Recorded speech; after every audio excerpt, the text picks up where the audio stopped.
Halo YouTube, selamat datang di channel Motomobi. Kalau sebelumnya kami sudah membahas Daihatsu Xenia, tapi itu masih di dalam ruangan dan kami tidak bisa tes kemana-mana. Nah sekarang di depan kami sudah ada Daihatsu Xenia yang baru. Nah sekarang kalau dilihat di bawah matahari seperti ini, bentuknya tuh lumayan, ngotak-ngotaknya tuh asik. Dan ini merah-merahnya tuh, nggak tahu, kalau kami sih suka ya, merah-merah begini. Kayak mobil Eropa begitu jadinya. Pertama, kuncinya sudah dibahas juga. Jadi kami tetap membahas sedikit. Ini kuncinya bentuknya seperti telur, ya. Ada logo Daihatsu dan ada untuk buka kunci.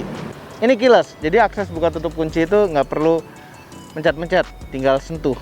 Ya. Nah ini kuncinya kami suka, minimalis, simple. Ya, ngunci tinggal dipencet sini, logonya yang dipencet. Buka kunci tinggal pencet ini. Dan membuka tutupnya itu ya tentu karena keyless, jadi kunci tinggal menyentuh yang dua garis ini. Bukanya juga disentuh ini. Jadi bukanya itu caranya tidak sensor yang di dalam. Ini jadi kalau kita habis kunci, kita bisa ngetes. Udah dikunci apa belum? Tanpa harus ngebuka lagi kuncinya, yang biasanya sensornya dari dalam. Bukanya sentuh ini lagi. Ya, simple. Tanpa pakai tombol. Ini tombol juga, tapi tombol sentuh. Headlampnya penuh dengan LED yang ada merah-merahnya atasnya, dan di bawah ini fog lampnya bolam biasa, lebih bisa menembus kabut. Ini velgnya 16 inch, lebar bannya 195 dan tebalnya 60 dari 195. 16 ya, enak dilihat, pas gitu. DC jadi berasa besar di dalamnya. Di belakang remnya tromol dengan ukuran ban dan velg yang sama. Nah, satu hal yang kami suka lagi, bentuk profil Daihatsu Xenia dari samping itu MPV yang kelihatan ada ototnya sedikit, ya. Ini ada garis tegas dari depan ke belakang, membuat ini jadi kelihatan berotot. Dan dibanding Xenia yang lama, mobil ini sebenarnya lebih pipih. Secara tinggi atasnya lebih pendek, tapi secara ground clearance lebih tinggi. Ini ground clearance-nya adalah 205 mm, lumayan. Lampu belakang juga penuh LED. Di bawahnya ada macam diffuseran, knalpotnya juga kelihatan, knalpot asli, nggak ada kepalsuan pada mobil ini. Bagasinya kalau jok belakang row ketiga ini dilipat, luas sekali. Ini bisa memuat macam-macam. Dan di bawahnya masih ada tempat-tempat nih, lega sekali tempat di bawahnya. Ada dongkrak dan tempat lain-lainnya. Terus kalau misalnya row ketiga itu dibuka, kiri, ini koper kabin. Buat referensi ukuran, bisa muat seperti ini, bisa muat juga berdiri. Kita coba ya, dengan jok ini disenderin sekali, apakah muat berdiri. Kalau ini muat berdiri seperti ini, berarti 2 atau 3 itu bisa di belakang sini. Kena, harus tidur. Coba kalau ini agak ditegakkan, kena juga nggak ya? Kena. Si tidur begini biar aman. Berarti muat 2 koper kabin kalau misalnya jok row ketiga dibuka. Ya, ini kalau akses ke belakang, kalau dari kiri tinggal belakang. Ini posisi jok row kedua itu dimundurkan habis kayaknya ya. Coba deh, masih bisa lebih mundur. Nempelnya, tapi coba senderin lagi. Bukan yang itu, yang bawahnya. Nempel sekali. Oke, sekarang dimajuin tanggung. Nah, ini baru enak. Ya, lega. Oke lah ini. Row ketiganya tuh sangat decent sekali. Kami muat, tinggi kami adalah 174. Kepalanya, itu udah pernah ngetes ya. Nempel sebenarnya, tapi muat, bisa agak selonjoran dikit gini. Nah, ini bisa. Kalau di sebelah kanan sama nggak ya dia? Sama, bisa begini juga. Tuh ada tas di situ. Di belakang tuh masih banyak tempat-tempat ya. Ada 2 buah cup holder, ada 12 volt power outlet buat ngecharge, ada buat naruh handphone di atasnya. Masih cukup dimerdekakan gitu di row ketiga. Nah, tapi di sini ada AC nih. Ya, AC ini kalau dinyalakan angin itu kalau misalnya ini flap ini ditutup, angin itu bisa mencapai ke belakang, ke row ketiga. Yuk kita coba. Kapan akan ditutup? Nyampe sih. Angin 3. Nyampe banget. Kalau flap ini diturunkan, itu jadi hilang. Pindah ke row kedua. Ya, sekarang di belakang posisi nyetir kami. Lega sekali, sangat lega sekali. Dengan row ketiga, posisi lega seperti tadi kami itu. Tapi kalau misalnya dimundurkan habis, makin lega lagi. Dan ini joknya menopang cukup baik ya, dia lumayan panjang, menopang paha pas, headroom banyak. Dan ini yang nikmat, ada armrest yang empuk dan besar di tengah. Door trimnya juga bisa jadi armrest. Belakang ada 2 colokan USB 2,1 ampere dan tempat naruh-naruh di bawah sini. Ada cup holdernya dong. Ya, jadi nggak kausan, walaupun yang tengah nggak bagian cup holder. Kalau duduk di tengah, rasanya seperti apa? Nggak ada headrest ya. Pindah ke depan. Dashboardnya ini nggak setinggi mobil zaman now gitu, jadi agak kita tuh tetap ngerasa commanding. Walaupun sebenarnya kap mesinnya nggak kelihatan, tapi dashboardnya cukup rendah. Dan ini seperti di Rocky juga tuh ada indikator posisi roda depan. Posisi roda depan lagi ngarah kemana? Lagi ngarah ke kiri. Kita kembalikan lurus. Semuanya plastik-plastik. Nggak ada empuk-empuknya sama sekali, cuma lumayan ada silver ini dan ini. Untuk keperluan dekoratif ini ada karbon-karbonan. Head unitnya ini bisa Apple CarPlay, walaupun dicolok bukan wireless. Cuma head unit itu kalau sudah ada Apple CarPlay itu udah sempurna, udah beres, nggak ada masalah. Bawahnya ini AC, tombol hazard. Ini adalah kontrol AC. Kontrol AC-nya dia menggunakan ini kekuatan pendinginan freonnya, dan ini blowernya. Ya, ada 3 tombol kosong. Ini dugaan kami adalah pengatur arah. Terus defogger belakang. Terus satu lagi nggak tahu apaan. Ya, karena ini nggak ada pengatur arahnya. Dia cuma arah satu di sini doang. Dia adalah CVT yang bisa dibelah 6 ya kalau nggak salah, apa 7 ya. Ini manual mode-nya digeser ke kanan. Kalau misalnya kita nggak plus minusin, dia akan sport mode kalau di kanan sini. Nah, kalau kita plus minusin itu dia akan jatuh ke manual. Sini ada tempat-tempat lagi. 12 volt power outlet. Ada tempat naruh-naruh. Ini ada tempat kosong di sebelah kanan. Dan ada tombol trip meter untuk mengatur trip di MID. Nah, pengaturan di MID itu lengkapnya ada di sini. Nah, ada jam, ada urusan Daihatsu safety, whatever namanya itu, lupa. Asal Advanced Safety Assist. Ya, Daihatsu nih yang paling mahal. Jadi ada asanya nih kalau dipencet ini untuk menyelamatkan lane departure warning. Ya. Ada traction control, stability control.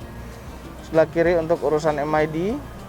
Nah, MID itu terdiri dari jam, urusan asanya, message kalau ada error, konsumsi BBM dan jarak tempuh dari tangki yang tersisa, dari BBM yang tersisa di tangki. Ya gitulah urusan-urusan kehematan. Ini juga untuk mengatur audio juga bisa, mengangkat tutup telepon juga bisa. Nah, ini di sebelah kanan tadi ada tombol-tombol itu, dan ada ion, jadi bisa membersihkan udara di dalam kabin ini. Nah, ini ada tombol surround view juga, kalau dipencet nggak keluar apa-apa, mau keluar. Nah, ini ya, ini karena pintu kiri lagi dibuka. Garis bantunya tidak mengikuti arah setir, tapi ada, dan posisinya agak menanjak gitu. Tapi ini berguna banget kalau bisa dia ada depan doang gini kalau dipencet. Depan gini kalau off-road gitu, di bawah itu kelihatan tuh jalannya lewat mana.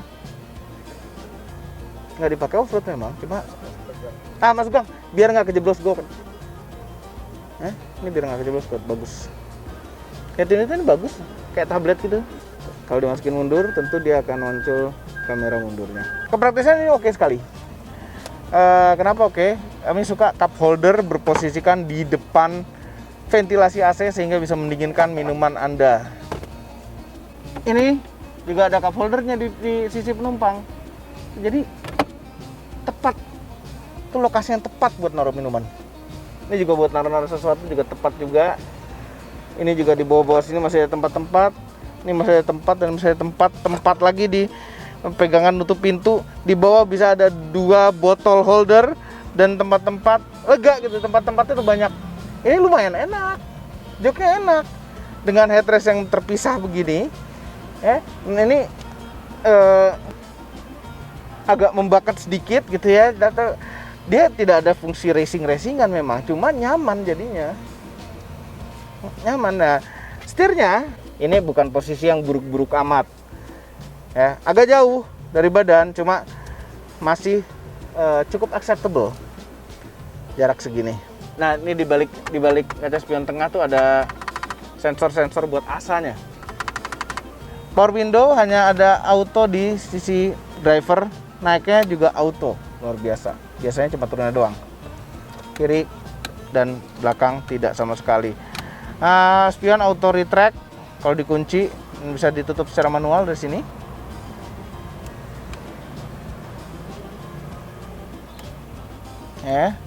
Oke, sekarang kita coba jalan. Seperti apa rasanya Daihatsu Xenia yang baru? Mobil ini nyaman loh. Jauh lebih nyaman dibanding dengan Xenia sebelumnya. Dan ini sekarang front wheel drive ya. Xenia sebelumnya itu rear wheel drive. Front wheel drive itu jauh lebih efisien daripada rear wheel drive. Nah, ini nyaman nih. Karena platformnya sudah berbeda jauh. Ini sekarang platformnya udah memakai DNGA, Daihatsu New Global Architecture. Membuat mobil ini jadi stabil sekaligus empuk. Ya, empuknya bukan empuk mobil premium gitu, enggak. Tapi untuk ukuran LMPV ini mobil empuk. Sekarang apa yang terjadi apabila kita tidak pegang setirnya sama sekali dan lane departure warningnya itu terus mengoreksi setir? Tulisannya LDW in operation, long distance relationship. Lane departure warning. Iya, ada setannya.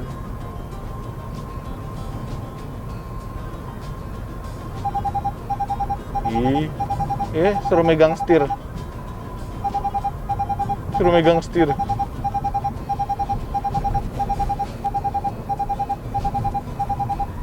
Ini kalau kita colok dikit,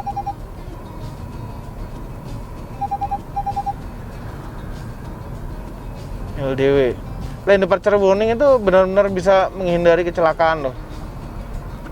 Tolak bala merupakan fitur tolak bala yang bagus. Ya, jadi kalau misalnya tahu-tahu ngantuk, kena garis, setirnya balik sendiri. Nah, kita akan melakukan tes 0 ke 100 km per jam dalam detik. Alat sudah kita pasang. Posisi AC itu harus mati. Nah, metode start yang kita lakukan tuh tidak memaksakan mesin dari nahan rem, kita gas gitu, enggak. Ya, kita dari rem, kaki langsung kita pindah ke gas. Jadi tidak merusak mobil, dan itu dalam kehidupan sebenarnya itu seperti itu. Kalau misalnya kita start buru-buru. Ini posisi transmisi kita di sport mode. Go.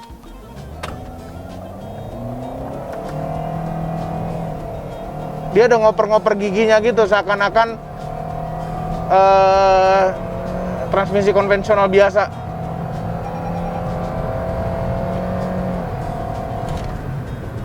Wow, 12,48, not bad at all. Boleh juga. Tapi penasaran, bagaimana kalau di tes 0-100 km per jamnya bertujuh? Apa yang terjadi? Tapi sayang, kami harus ke airport sekarang, kami harus berangkat ke Surabaya, ada urusan. Jadi dilakukan oleh kru saja. 3, 2, 1, go. Wow.